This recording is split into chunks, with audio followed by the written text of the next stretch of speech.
What's up YouTube? This is going to be part 3 of the K24 K20 swap build for the Acura Rsx Type S.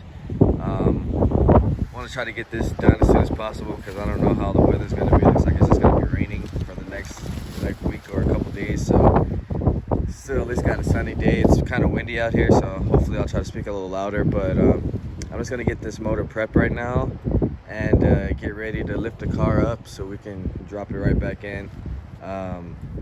So I'm gonna go ahead and start getting everything going. I got to do the side bracket and then the bracket in the rear. I got to take it off of that one over there, take a couple things off of that one, and drop it onto here so we can get this motor to run. So I'm gonna start getting everything prepped, and then we'll lift the car up and show you guys how to drop this engine in. All right, so got some of my accessories on and was able to get the motor under the car. I just want to show you guys the technique. Like I said, I just jack it up right there and basically just push it under. It's a little harder in the dirt. If you have a dolly, it'd probably be a lot easier, but I'm gonna go get ready to drop this frame down and jack the motor up and see if we can get it mounted in there. All right, so we got the engine installed.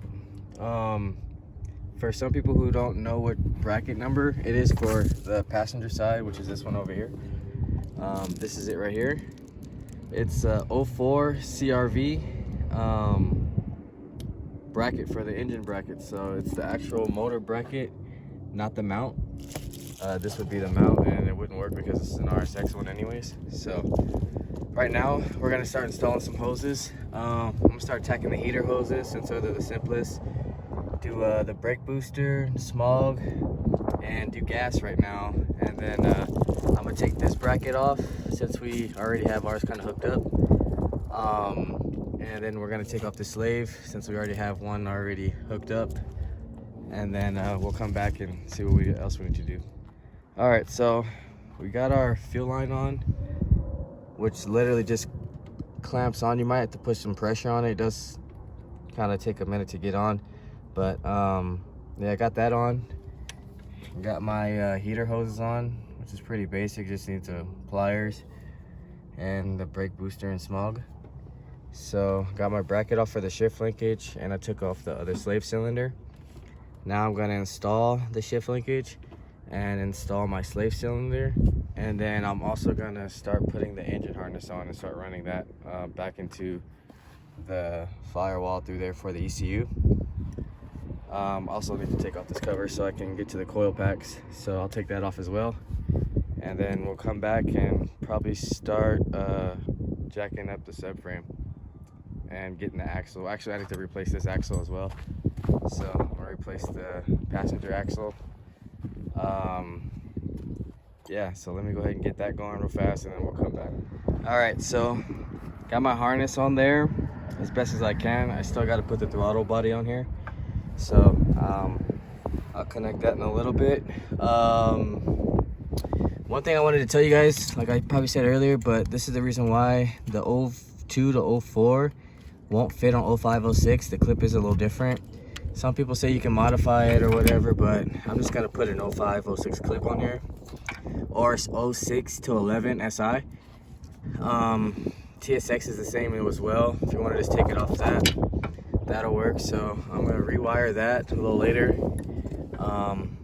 Probably start installing some grounds. So this is one ground right here. I got my second ground right here. I just haven't tightened it up. And then my third ground is right here, which I have to flip back upside down because this mounts on backwards. So after that, I got my half shaft off, and which when you taking the axle off, make sure you always hit the axle right here. Don't actually hit the shaft because it's very sensitive.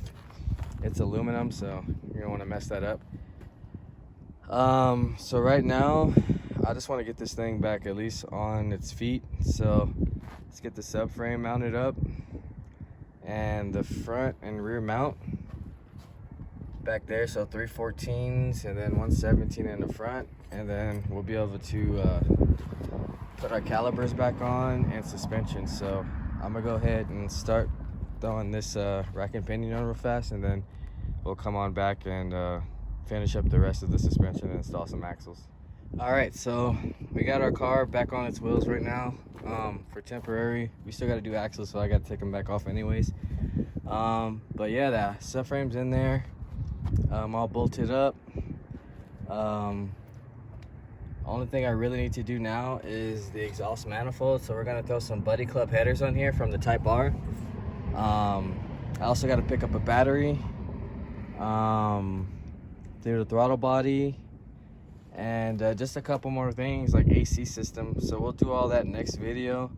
Also need to get another thermostat housing because this bolt is stuck or twisted in there, so it just keeps spinning, so I have to swap that out as well. Other than that, it will just be bolting up all the little stuff that I haven't done. So the next video, we'll go ahead and get this car started, install the axles and half shaft as well, and then we'll go for a little test drive and see how it feels. K24, K20 and an Rsx. So go ahead and like, share, subscribe. If you haven't, hit the notification. If you need to get in contact with me, it's K-Series Works on Instagram, or you can reach me by email, honda.mike1988@gmail.com. And stay tuned, guys. Like I said, more content coming, and I'll see you guys later.